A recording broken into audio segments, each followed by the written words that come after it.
Eu sempre acreditei que a qualquer hora eu pudesse lhe deixar.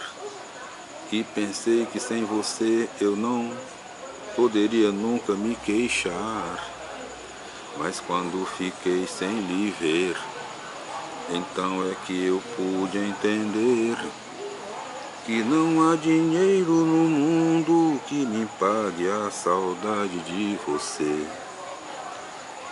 Que não há dinheiro no mundo que me pague a saudade de você.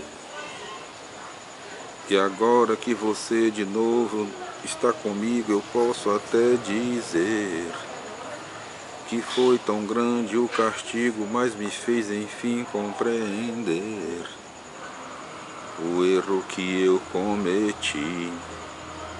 Sofrendo, porém, aprendi que não há dinheiro no mundo que me pague a saudade que senti. Que não há dinheiro no mundo que me pague a saudade que senti. Não há dinheiro que pague, de Renato Barros. E quem gravou esta bela música, o Rei Roberto Carlos, um dos grandes sucessos do Rei Roberto Carlos. E assim está começando Varela no Ar, o programa do Varela, diretamente de Fortaleza, capital do Ceará. Hoje, 5 de outubro de 2011, quarta-feira. E na direção geral do nosso programa, Lucas Varela, Nayara Varela e Mona Lisa Varela. E para o nosso querido público que nos acompanha, um cordial abraço. Nossa gratidão pela sua audiência, pela sua atenção, pelo seu carinho. E antes de iniciarmos o nosso programa de hoje, nós faremos as nossas indicações para o nosso querido público que nos acompanha. Na internet, no YouTube, acesse Jonas Varela e clique em pesquisar e acompanhe o nosso programa. Então, a nossa indicação de hoje, programa Check-up. Um programa para toda a família, o assunto é saúde, beleza, atualidades da medicina, o dia a dia da medicina. Não é?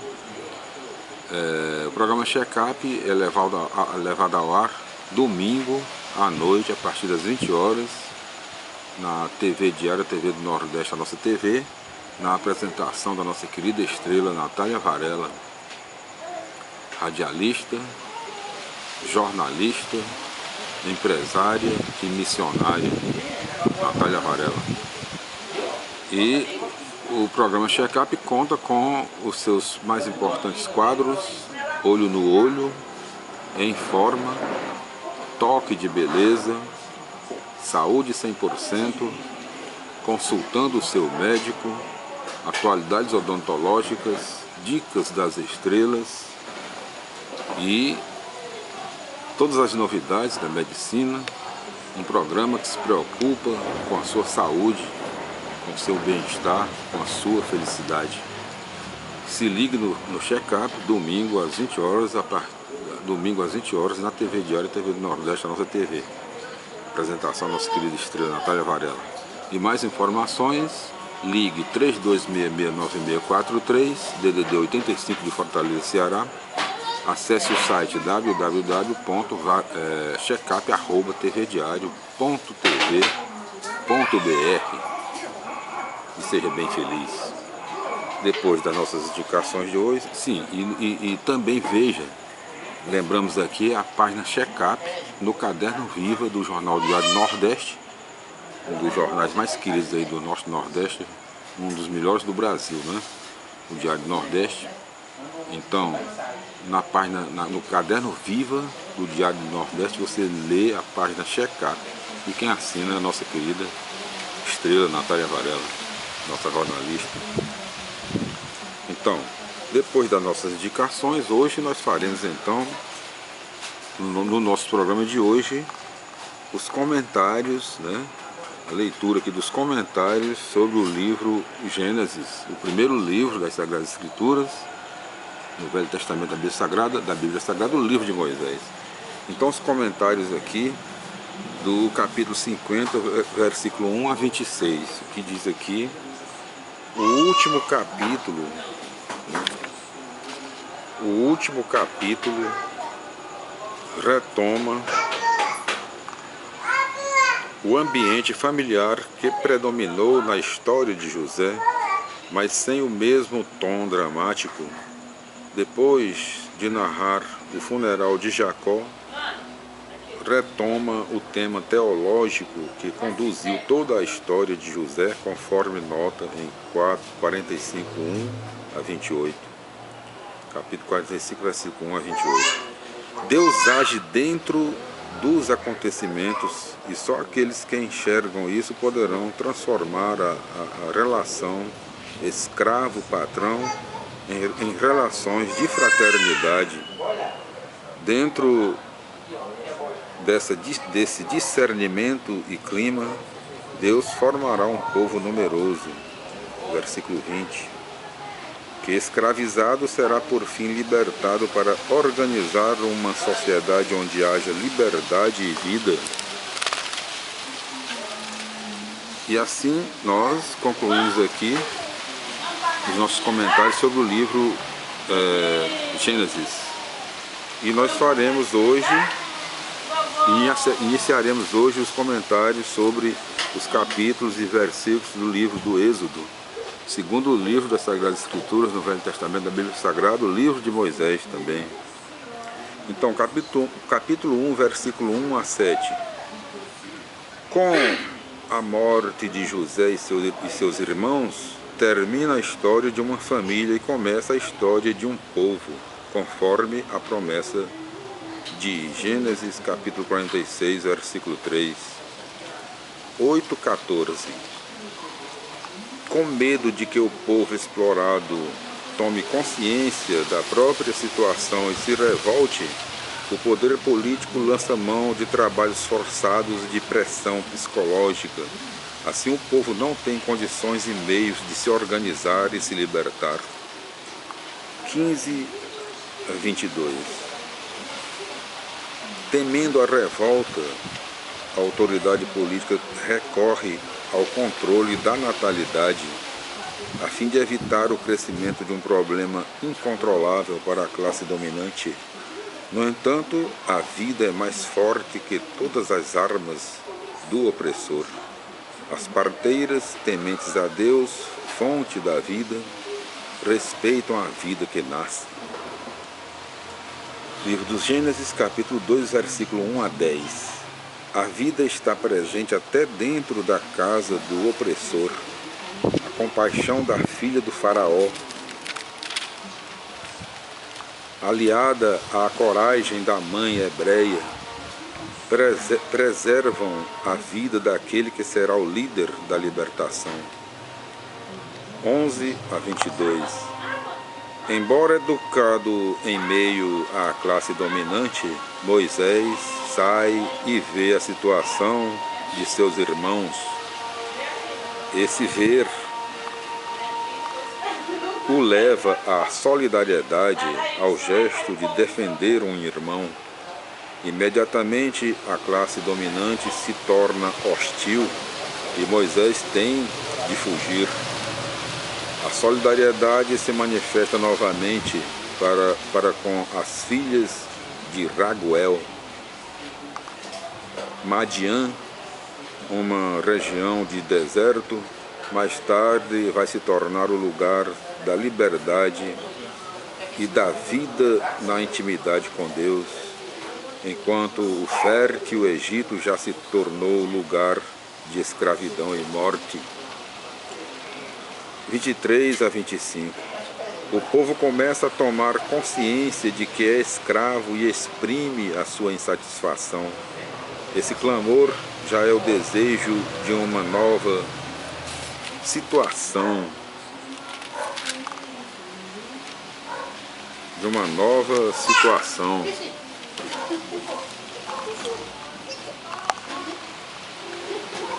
Deus vê a condição do povo e ouve o seu desejo. Lembra-se de sua própria aliança de vida e se solidariza com os oprimidos, levando em conta a situação deles. Deus sempre está presente e disponível. mas respeita a liberdade do homem e só age quando invocado. Note-se que essa invocação não precisa ser uma oração articulada. Para invocar a Deus basta o simples desejo de liberdade e vida, que se manifesta como insatisfação dentro de uma situação de escravidão e morte. Êxodo, capítulo 3, versículo 1 a 6. A experiência de Deus é um mistério que está além da compreensão humana. Esse mistério é apresentado aqui como fogo que arde sem consumir. Esse Deus misterioso é o aliado do povo oprimido, o povo de Abraão, Isaac e Jacó. Moisés deverá tomar partido, ou continua identificado com os poderosos que oprimem o povo, ou se coloca à disposição do Deus que toma partido dos oprimidos. 7 a 10. Respondendo ao clamor do povo, Deus se alia à causa dele e mostra o objetivo da libertação. O objetivo último e utópico é uma condição de posse total da vida, terra onde corre leite e mel. Ao mesmo tempo, é um objetivo próximo e concreto. A posse da terra de Canaã, terra dos cananeus. A libertação, portanto, é um movimento para se atingir o ideal, e este se concretiza num momento histórico bem determinado, e a ação de Deus se realiza sempre através da mediação humana, no caso, Moisés. 11 a 15. Moisés se sente incapaz e sem autoridade para ser mediador da libertação para um povo com quem jamais conviveu. Deus lhe assegura que estará com ele e que a libertação vai se realizar. O povo chegará até o Sinai, Horeb, versículo 1. Em seguida, Deus se apresenta como aquele que está presente, versículo 14. Ele é o mesmo Deus dos antepassados, aquele Deus que prometeu formar um povo, agora vai cumprir a promessa. Ele quer ser invocado sempre com este nome. Deus manifesta a sua identidade dentro de um processo de libertação. 16 a 22. O texto esboça um verdadeiro programa de ação libertadora. Primeiro, lembra o objetivo da libertação: criar um sistema alternativo ao da escravidão. Versículos 16 e 17, conforme capítulo 3, versículos 7 e 8. Depois apresenta a estratégia para o processo de libertação. Primeiro, reunir os líderes naturais do povo, anciãos, e reivindicar pela via legal que o faraó permita ao povo ir ao deserto para cultuar a Javé. Versículo 18. 2. Fracassando a via legal, aplicar medidas de força, mão forte. Versículos 19 a 20. E 3, no capítulo 3, deixar claro que o conflito será contra o poder opressor e não contra o povo egípcio. Versículo 21. 4. Exigir uma indenização por todo o tempo em que o povo trabalhou como escravo. Versículo 22. Êxodo, capítulo 4, versículo 1 a 9. Moisés acha que o povo não vai acreditar nem fazer caso. Ele sabe que os sacerdotes e magos conseguem impressionar o povo para o manter ideologicamente sob controle. Tendo adquirido poderes semelhantes aos dos sacerdotes e magos egípcios, conforme 7:8, capítulo 7, versículo 8 a 13, Moisés poderá conscientizar o povo, desmascarando a ideologia do sistema egípcio e fazendo o povo acreditar que a libertação é possível e vai se realizar. 10 a 17 é a última objeção de Moisés. Ele não sabe falar de maneira que o povo entenda. Arão tem essa facilidade, pois vive no meio do povo.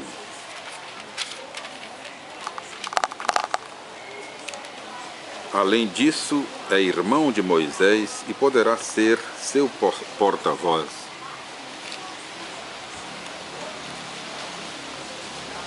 (18 a 23) Com o retorno de Moisés ao Egito, o projeto de libertação começa a ser executado. E aqui já se faz alusão ao término violento desse projeto. Versículo 3, conforme capítulo 12, versículos 29 a 34. 24 a 26. O texto é obscuro. O ataque de Javé contra Moisés se deve certamente ao fato de que ele se descuidou, não circuncidando o filho. É interessante notar que o texto vem logo depois de se mencionar a morte do primogênito do faraó.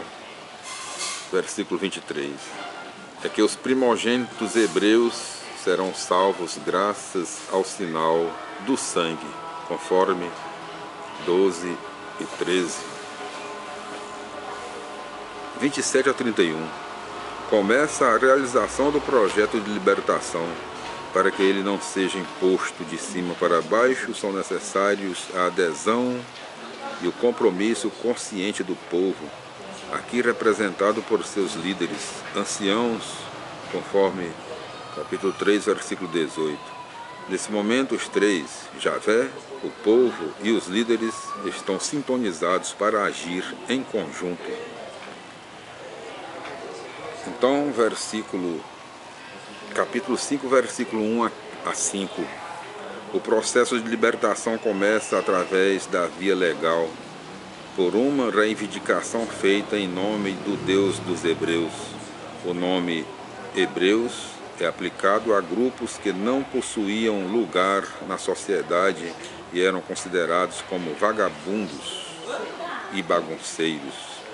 Por isso a expressão Deus dos Hebreus designa o Deus que é solidário com os marginalizados. A reação do faraó é de autossuficiência total. Primeiro, ele desconsidera o Deus dos marginalizados.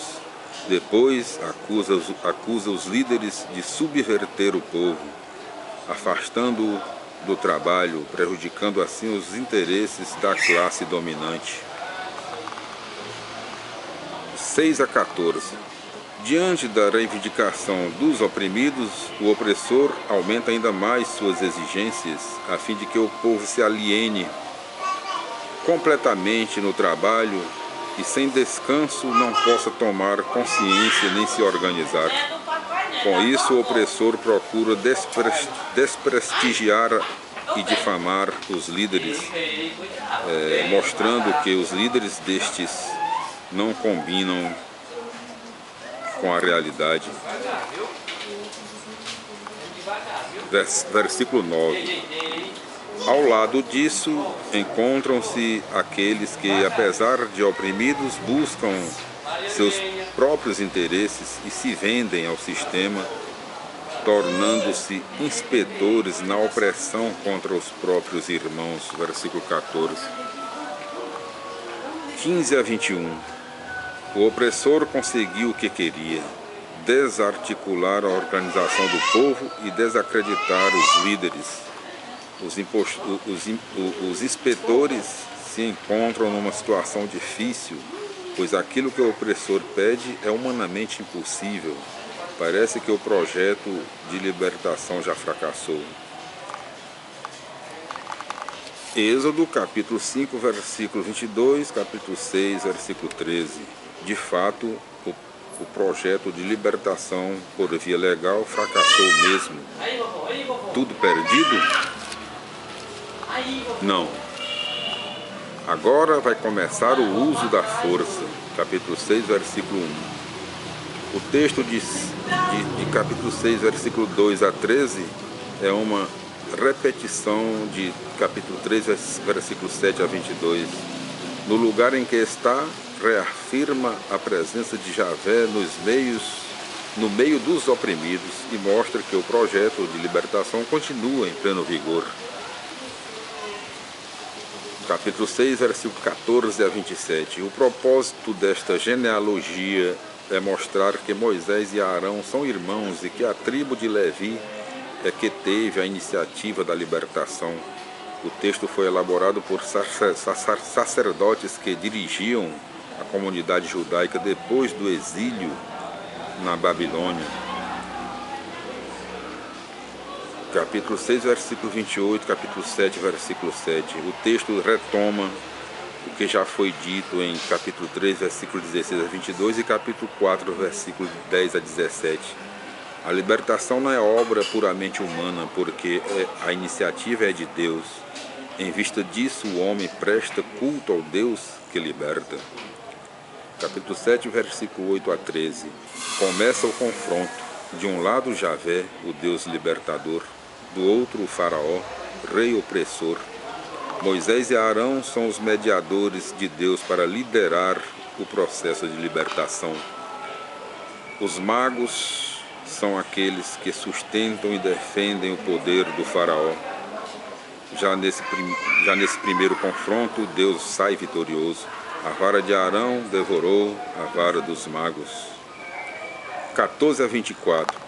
A primeira praga atinge as águas do rio Nilo, que é o centro da vida egípcia. O propósito das pragas, porém, não é atingir o povo, mas o faraó. Este, no entanto, não se sente ameaçado em seu poder político, pois os magos que o sustentam e defendem poder ideológico são capazes de agir da mesma forma, neutralizando assim a reivindicação dos oprimidos. Capítulo 7, versículo 25, capítulo 8, versículo 11. A segunda praga já atinge a casa do faraó. Os magos realizam o mesmo prodígio, mas são incapazes de conter os efeitos da praga, porque os hebreus estão aliados a Javé, o Senhor da libertação e da vida. Começam as negociações entre o faraó e Moisés. O pedido do faraó, porém, é apenas uma tática para normalizar a situação e não disposição para atender às reivindicações. Capítulo 8, versículo 12 a 15. Nós continuaremos no nosso próximo programa, a partir do livro do Êxodo, explicações, né, dos capítulos e versículos, né, do livro do Êxodo. Nós voltaremos nos programas futuros com a continuação, os comentários sobre o capítulo 8, versículo 12 a 15, a terceira praga. O Senhor nos abençoe e nos guarde. O Senhor nos mostre a sua face e se compadeça de nós. O Senhor volva o seu rosto para nós e nos dê a paz. Tudo de bom, fiquem com Deus, até lá.